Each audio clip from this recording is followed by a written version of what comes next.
Alright, so how do you test your soil to make cob? There's many various tests out there. You've probably heard of the jar shake test, or maybe the snake test, where you take the clay-rich subsoil, and you try to stretch it out as far as it can go.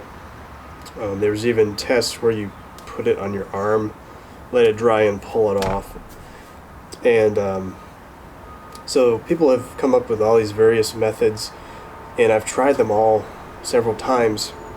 But the thing is, they just aren't very accurate, and they don't give you a lot of practical information. So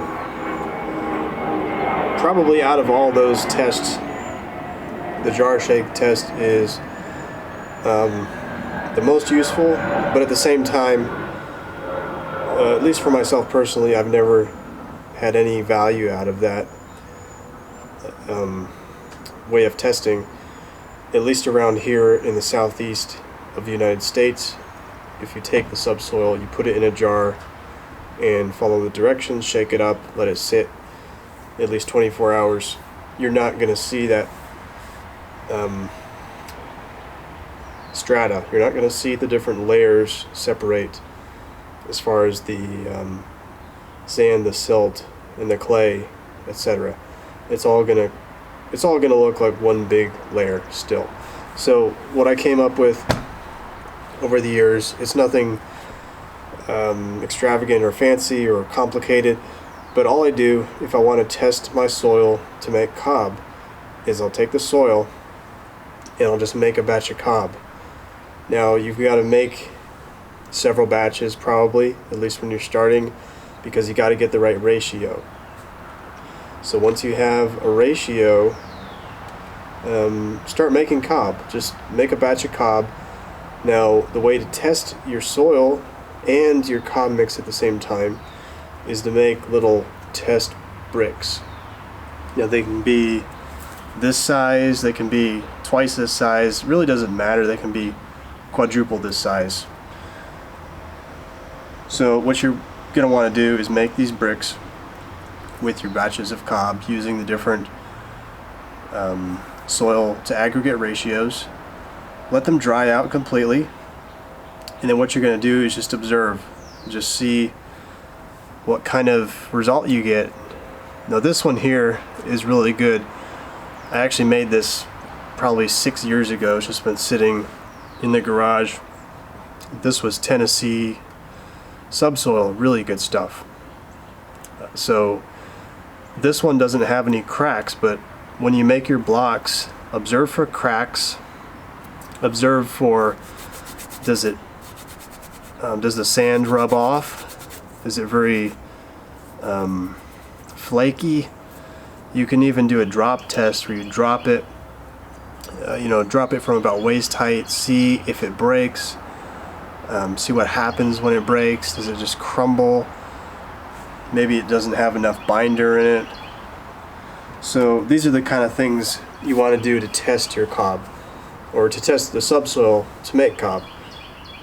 So just, I would say, put aside all the strange tests like the snake tests and the jar tests. You're just not going to get much out of those, at least 90% of the time. And I would just make batches of cob and make little bricks. Now once you get good little bricks, the trick is you want to move up and start making larger bricks or larger pieces of cob. Because what I've found is that you can make small bricks like this and they'll look perfect. They won't have any problem. But when you start to make a bigger piece, like for example, if you start to build a wall and you have a big section, problems can start to come up once you have a larger piece. For whatever reason, I'm not quite sure why, but you can have perfect little bricks using the same exact mix ratio, exact same soil and everything, but once you start to make bigger pieces of cob, cracks can start to occur, usually cracks. So sometimes they just don't appear in small pieces, but they do in larger pieces. So it's my recommendation that if you're going to build any kind of structure out of cob, do your small bricks first, move up, do something larger, maybe like, you could do a test piece, just a big test block, and then tear it down later when you're done. Or you could do something like an outside garden wall or whatever, but you just want to kind of incrementally move up in size to where you know that, okay, I've got this large piece and it doesn't have any problems. Now I can move on and do a wall for a building and not have to worry about cracks appearing later unexpectedly. So these are the things that I've learned over the past 7 or 8 years or whatever doing this. And so a lot of people don't really ever say this, and it always depends. Everybody's soil's different, just differs regionally, but I think this is a really strategic way to go.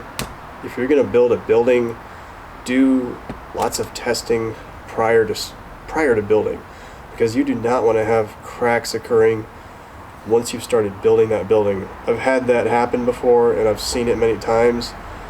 It's just much better to avoid that situation from the get-go. So do your due diligence and do your testing before you start doing a large structure out of cob.